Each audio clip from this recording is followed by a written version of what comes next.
Un gusto para mí poder compartir esta jornada con ustedes, muy amables. Muchas gracias a la Fundación por la convocatoria. Efectivamente, me han pedido que esboce en algunos minutos las nuevas condiciones del comercio internacional. El comercio internacional está cambiando de una manera muy profunda desde antes de los acontecimientos más impactantes recientes, la guerra en Ucrania y sus efectos, el COVID y también el impacto pandémico e incluso algunas noticias que van generando un cambio en la agenda. Y voy a tratar de compartir con ustedes algunas ideas y alguna información sobre lo que está ocurriendo en esa materia, apoyándome de imágenes que hay en un PowerPoint que me acompaña en la pantalla. Lo primero que yo quiero decir es que en realidad hay un nuevo escenario económico productivo internacional muy profundo, con cambios sustanciales. Yo marco ahí 7 tendencias características de la época. Sobre esto voy a desarrollar mi intervención en estos minutos. Resumiendo, y para no anticipar, la primera tendencia es que el mundo sostiene la globalización. Hubo muchos anticipos en que la globalización se iba a retraer y que el mundo volvía a una nacionalización de la economía, pues eso no ocurre y lo vamos a ver en breve. La globalización se mantiene, pero cambia desde el punto de vista cualitativo. Lo segundo es que hay una profunda revolución tecnológica en términos productivos y comerciales y que eso está alterando mucho la matriz del comercio internacional. La tercera gran condición es que en este proceso de cambio han asumido un liderazgo notable las empresas internacionales. Antiguamente los grandes cambios eran primero políticos y después el sector privado ocupaba el espacio. Ahora las empresas están generando disrupciones tecnológicas, liderando la generación de nuevos escenarios y la política viene atrás a regular. Y eso es un cambio que tiene enorme impacto en las condiciones de acción de la economía. La cuarta condición de la época es que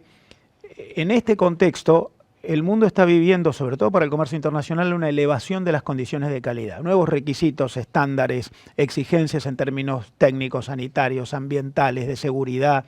que van planteando a los actores del comercio internacional grandes desafíos. El quinto es vinculado con esto, que en el ámbito de los negocios hay una creciente influencia de la geopolítica. La geopolítica actúa como un factor de enorme significación para el diseño de los negocios. Y el sexto y el séptimo efecto de los anteriores es que, en primer lugar, vivimos en una inestabilidad, en una volatilidad de condiciones de los negocios, y esto parece no ser una excepción, vino para quedarse. Y finalmente, que el mundo enfrenta todo esto con un debilitamiento del poder político nacional como factor de ordenamiento, porque todo lo anterior va debilitando el tradicional instrumento del poder político que ordenaba, pero hoy ya no lo puede hacer del mismo modo. Voy a avanzar un poco sobre esto. Lo primero que quiero decir al respecto es que todos tenemos la sensación de que vivimos hechos disruptivos excepcionales. Ahora la guerra en Ucrania, antes el COVID, antes las manifestaciones del cambio climático, pues resulta que las condiciones disruptivas van avanzando casi de manera sistémica. Dice Ray Kurzweil en The Singularity University que los hechos disruptivos ocurrieron siempre en la historia del mundo, pero que ahora ocurren con más frecuencia. Yo ahí marco en pantalla 11 hechos disruptivos desde que empezó el siglo. El siglo empezó con la caída de las Torres Gemelas y en el medio de estos 20 años hemos tenido la crisis financiera de 2008-2009, hemos tenido la incorporación de China a la Organización Mundial de Comercio, hemos tenido el Brexit, enorme cantidad de hechos disruptivos. Por lo tanto, lo que estamos viviendo hoy no es sino un eslabón de un cambio más profundo. Hay que acostumbrarse a que las disrupciones, dice el diccionario que la disrupción es la interrupción de un ciclo, pasan a ser más frecuentes y eso altera el ámbito de acción de los negocios internacionales. De hecho, miren ustedes en pantalla este gráfico que muestra el índice de incertidumbre en el mundo, ahora últimamente afectado por la guerra en Ucrania, pero miren desde 1990 hasta acá cómo la tendencia crece en términos de impacto de distintos hechos tecnológicos, económicos, naturales,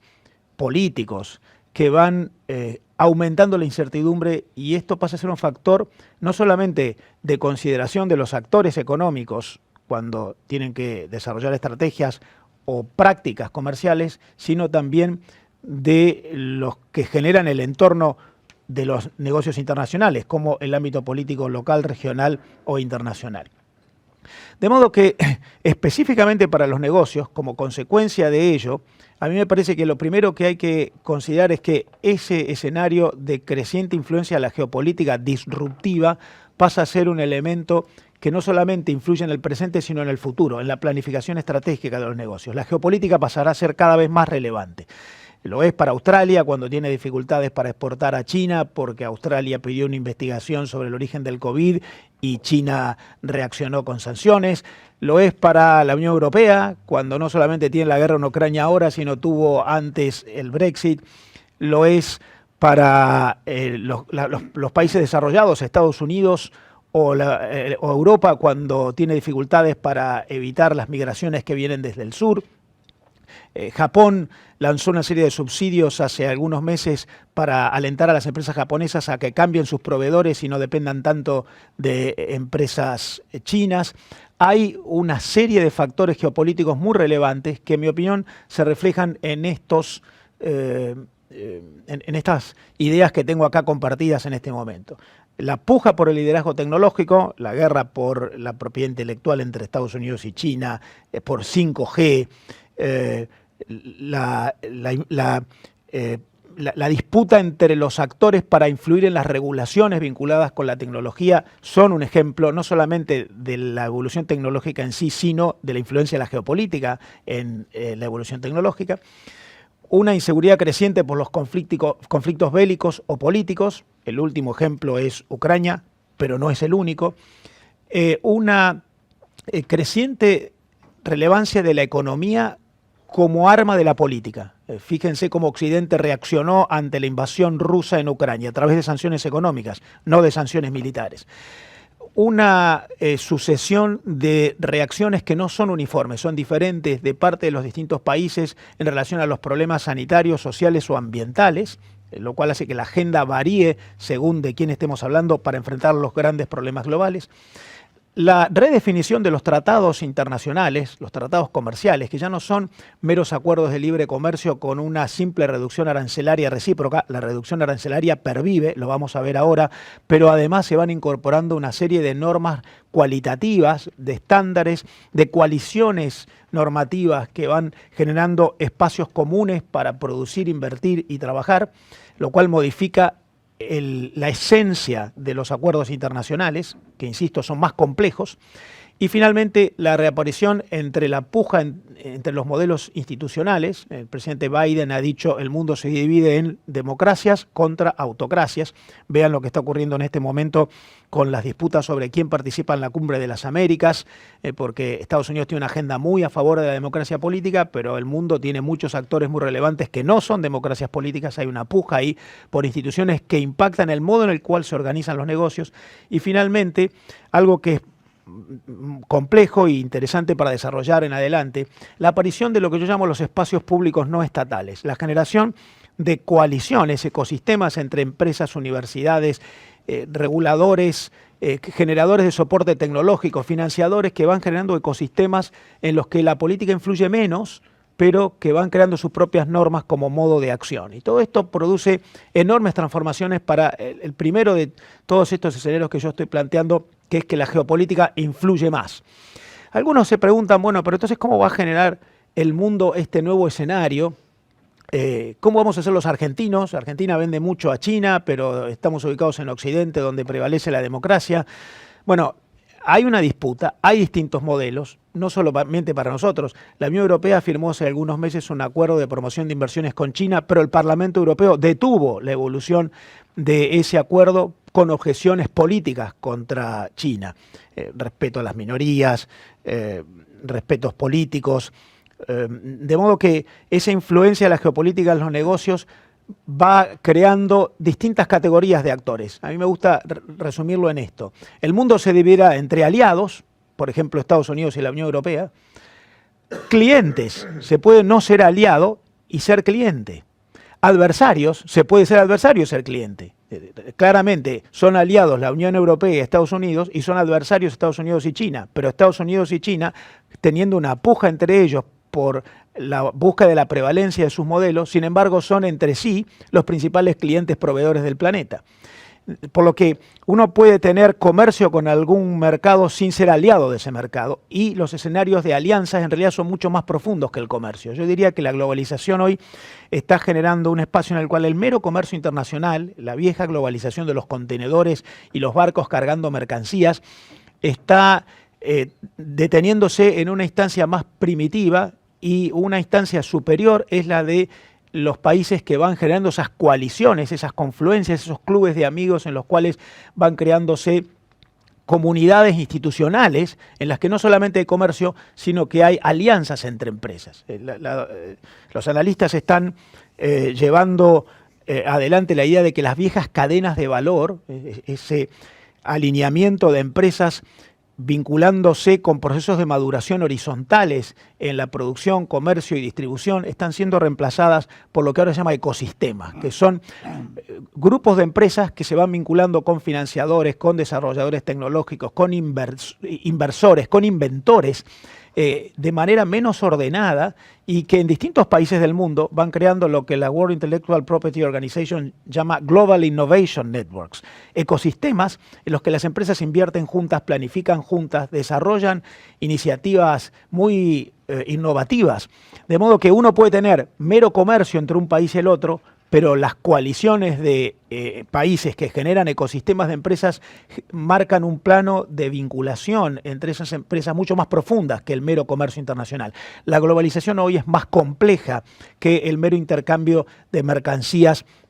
a través de los puertos, y en esto influye mucho que además hay un cambio cualitativo, el cambio tecnológico entre empresas que van invirtiendo mucho en el desarrollo de la nueva economía del conocimiento, que hoy se transforma en el principal motor de la globalización. Por lo que no miraría solo para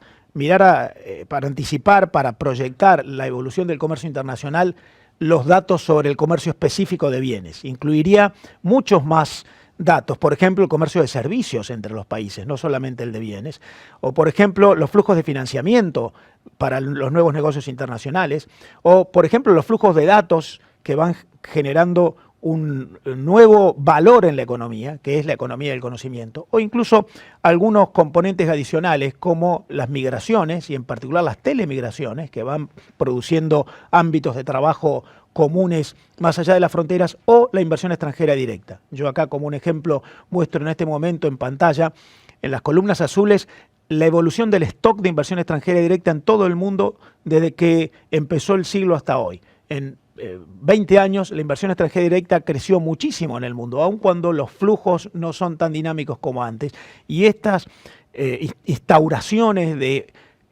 hotspots de inversión extranjera directa vinculadas en ecosistemas con otros espacios en el mundo va marcando que las empresas crean entre sí vínculos en el planeta mucho más profundos que el mero comercio convencional de bienes físicos. De hecho, no solamente hablamos de inversión extranjera directa, sino de nueva inversión extranjera directa, en los que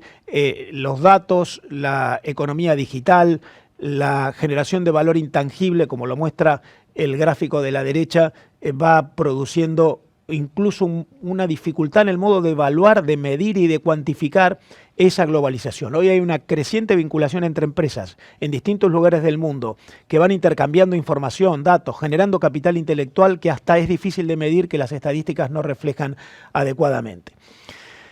Lo que yo diría luego de esa manifestación, luego de ese soporte, entonces, es que, como mencionaba en los títulos iniciales, la globalización es resiliente. La globalización no se ha retraído. Y miren ustedes en este momento en pantalla los datos que muestran la suma de todas las exportaciones de todos los países del mundo año a año en los últimos ejercicios anuales, desde el año 2010 hasta acá. Y vean que el año pasado, aún saliendo de lo peor de la pandemia, las exportaciones de bienes y servicios en todo el mundo superaron los 28 billones de dólares, billones con B larga. Como muestra la columna de la derecha, fue el mayor número medido en dólares de comercio internacional entre los países jamás alcanzado, récord. El comercio internacional había reducido su intensidad con la pandemia en el año 2020, sin embargo había reducido mucho menos que lo que estaba previsto. La Organización Mundial de Comercio, cuando apareció la pandemia, anticipó una caída de 30%, cayó solo 5%. La globalización fue resiliente y la reacción en el año 21 fue crecimiento de más de 20% y el récord de más de 28 billones de dólares. De modo que la conclusión que tenemos que sacar es que, además de lo que mencionaba antes, un cambio cualitativo en el modo en el cual las empresas se vinculan entre sí, el comercio sigue con mucha contundencia porque hay un grado de vinculación productiva difícil de retraer, difícil de desmantelar y que cuando empieza a crujir, como por ejemplo hoy en los problemas de abastecimiento en las cadenas de logística en el planeta, o como pasa hoy con los problemas de menor abastecimiento por parte de Rusia y Ucrania en energía o en granos, y eso va produciendo grandes impactos en el resto del planeta. Eso muestra que el mundo ha logrado un grado de vinculación entre sí a nivel internacional que es difícil de retraer, por lo menos para sostener la respuesta a la demanda de un mundo cuyos habitantes además van creciendo y se encaminan a llegar a 8.000 millones de personas. Ahora, ese conjunto de negocios internacionales, que insisto, no es solo comercio de bienes, también de servicios, y no desvinculados, los servicios al lado de los bienes, y en el caso de la producción agropecuaria esto se ve claramente manifestado a partir de la influencia en la oferta de agroproductos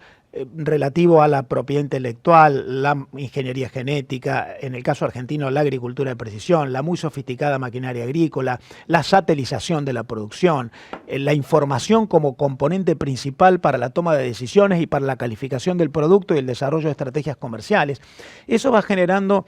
una vinculación compleja entre actores que pasan a ser internacionales más allá del grado de internacionalidad que logren. Y muestro a propósito este gráfico que surge de un trabajo reciente de la Organización Mundial de Comercio. Dice la OMC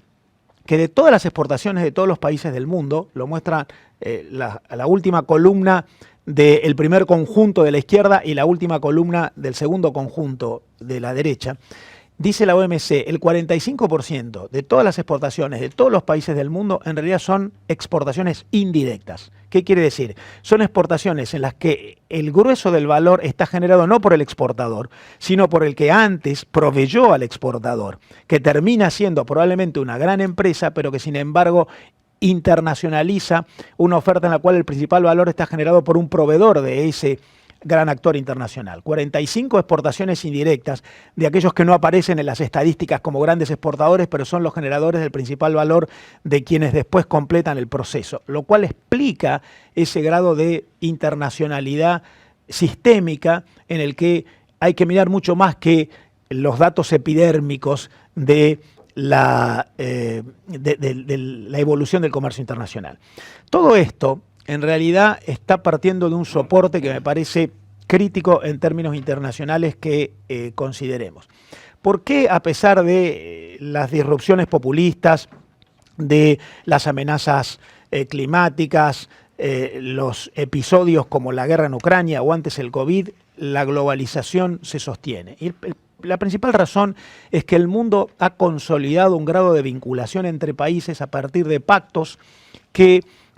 son los que nosotros conocimos comúnmente como los tratados de libre comercio, los acuerdos en los que los países generan integración, coaliciones económicas y comerciales, apertura de mercados recíprocos. Ustedes tienen en este momento en pantalla a la izquierda arriba el conjunto de acuerdos de libre comercio o de integración comercial regionales que tienen vigencia en el planeta. La curva negra en el gráfico arriba a la izquierda muestra el stock de acuerdos de libre comercio o de integración comercial regionales vigentes en el mundo. Son más de 350 en este momento en el planeta. Más de la mitad de todos ellos se celebró en los últimos 20 años, desde que empezó el siglo XXI.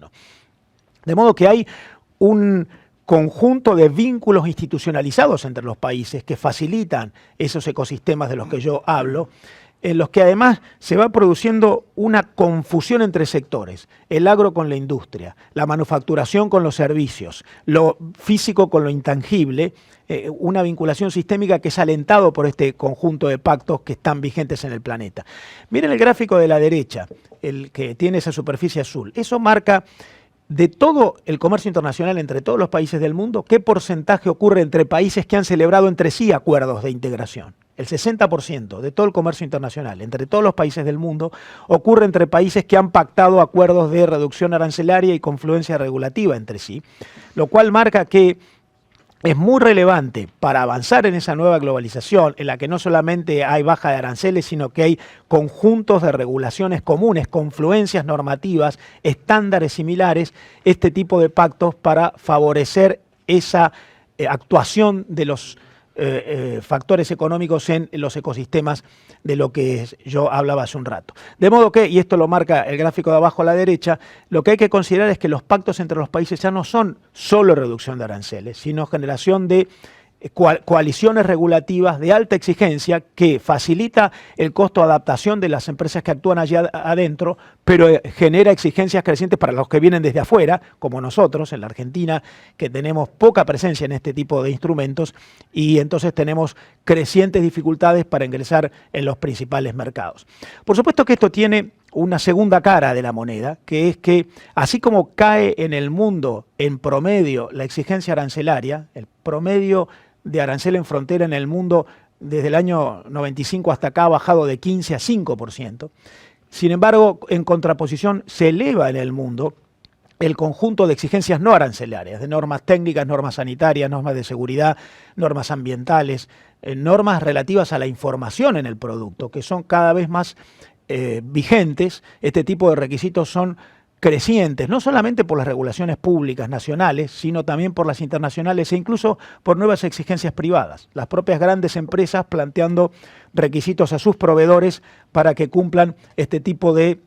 estándares. Les muestro en este momento en pantalla un conjunto de una información gráfica que el International Trade Center utiliza para mostrar los distintos tipos de exigencias, estándares, requisitos, normas que el mundo está planteando de manera creciente, dice el International Trade Center, algunos estándares exigidos para productos y otros para procesos, porque el mundo empieza no solamente a mirar el producto, sino la empresa, su performance, su comportamiento, su relacionamiento con el ámbito en el cual actúa, y eso genera criterios en base a los cuales las empresas son elegidas o no. Y esto va planteando un escenario en el cual probablemente las exigencias serán todavía mayores hacia adelante y es muy importante acompañar este proceso. Si, por ejemplo, en el caso de la producción agropecuaria, la Argentina pretende seguir siendo un actor relevante. La Argentina es solo el 0,3% de todo el comercio mundial, pero es más del 2% del comercio mundial de agroproductos, por lo que ahí tenemos una enorme incidencia, mayor que en el promedio, incidencia crecientemente influida por este conjunto de requisitos de los que yo les hablo. De manera que me parece que es muy importante entender que para competir a nivel internacional, para adaptarse a este nuevo escenario en el cual seguramente post-guerra en Ucrania, post-COVID, post-impactos ambientales, lo que tendremos que hacer es adaptarnos a exigencias crecientes de parte de los países, las organizaciones supranacionales y las propias empresas expuestas en el mercado, no solamente al monitoreo de los consumidores, sino de los inversores en escenarios bursátiles en los cuales las exigencias que surgen del mercado también son más relevantes. Hay un cambio tecnológico, hay una revolución tecnológica con una enorme cantidad de modificaciones en el proceso de inversión, producción y comercialización. Pongo ahí en pantalla algunos de los ejemplos que van marcando el modo en el cual esta revolución tecnológica afecta a la producción y el comercio internacional, una descentralización en el proceso de invención, innovación, inversión, producción y comercialización, la convergencia tecnológica dentro de la cual es conveniente estar para acompañar la evolución, la digitalización de los procesos de inversión, trabajo y comercio, el conocimiento como principal insumo, incluso en la producción agropecuaria, la inteligencia artificial como instrumento, la guerra por el talento que ocurre en el mundo, porque el talento termina siendo el principal factor, y la ética certificada como una manifestación de ese escenario en el cual no solamente se piden estándares sobre productos, sino también sobre procesos. Aquí pongo a la derecha un gráfico del World Economic Forum que muestra cómo influye incluso en la agroproducción este conjunto de exigencias y requisitos adicionales. Ahora bien, y para ir concluyendo, Todo esto está teniendo, como yo mencionaba al principio, en las empresas actores relevantes. Las empresas han pasado a ser los grandes generadores de conocimiento. El gráfico que tenemos ahí a la izquierda muestra que, según un trabajo de Eurostat, más del 70% de toda la inversión en investigación y desarrollo en el planeta está generado por las empresas y sobre todo las empresas internacionales. Y queda alrededor del 30% para la inversión que surge del resto, sector público, ONG y sistemas educativos. De modo que los grandes actores en la generación de esas disrupciones innovativas son las empresas que inventan, innovan, generan no solamente cambios en los productos, sino en los procesos o en los modos de vinculación en esos ecosistemas integrales que yo mencionaba hace un rato. Generando, como muestra el gráfico a la derecha, un conocimiento explícito, pero también un gran conocimiento implícito, tácito, que se vincula con el modo de organizar la producción y el comercio. Por eso están quienes dicen hoy que la vieja globalización de los contenedores se ha mudado a la nueva globalización que se mide en el ancho de banda. El ancho de banda son los nuevos contenedores. Ahí es donde circula el principal componente de la generación de valor en la producción. Eso no quiere decir que la producción física no existe más, pero el valor se genera en el conocimiento, el capital intelectual que soporta, que califica a la producción física, especialmente en la revolución tecnológica que impacta a la generación de la agrooferta en todo el planeta. Y ahí muestra en pantalla, ustedes vean las curvas más horizontales, son la evolución en los últimos años del comercio de bienes, de servicios, de flujo de inversión extranjera directa. La curva que sube muestra la evolución del ancho de banda, los nuevos contenedores que califican la producción en el mundo, que lleva incluso a que, como vemos ahora en pantalla, la participación de los intangibles en la valuación de las empresas llega hoy a alrededor del 80% en los principales mercados. De modo que ese capital intelectual generado por marcas, patentes, innovación, ingeniería, royalties, know-how, termina siendo el componente crítico para la calificación de la oferta y para la ponderación sobre el modo en el cual las empresas actúan en el planeta. Ese capital intelectual, en realidad, se puede graficar simplemente en tres grandes componentes. Un capital interno de los actores, el conocimiento influyendo el modo en el que se produce, un capital externo, que es el conocimiento influyendo en el modo en el cual las empresas se vinculan hacia afuera entre sí en esos ecosistemas, y un capital humano en el cual las empresas se valen de personas muy calificadas, que son las que hoy terminan generando la enorme influencia que permite a las empresas competir de manera más exitosa en el comercio internacional. Por lo tanto, y para terminar, lo que me parece relevante es admitir que en la agroproducción, en la generación de bienes y servicios relativos al abastecimiento de demandas, no solamente alimenticias, sino energéticas y muy referidas a las nuevas exigencias, esta revolución tecnológica termina siendo crítica para calificar la oferta e incluso altamente dependiente de una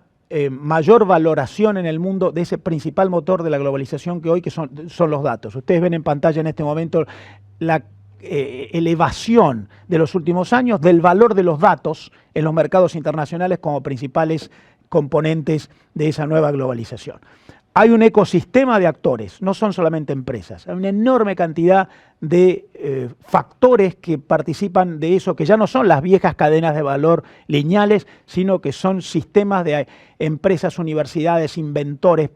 financiadores, reguladores, que pasan a ser mucho más complejo el escenario de los negocios internacionales, que incluso ya no es un escenario de sectores aislados,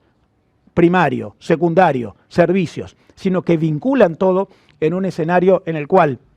precisamente son las empresas las más innovativas y las que terminan influyendo en una modificación de esas cadenas globales de valor. Esto está haciendo, y con esto termino, que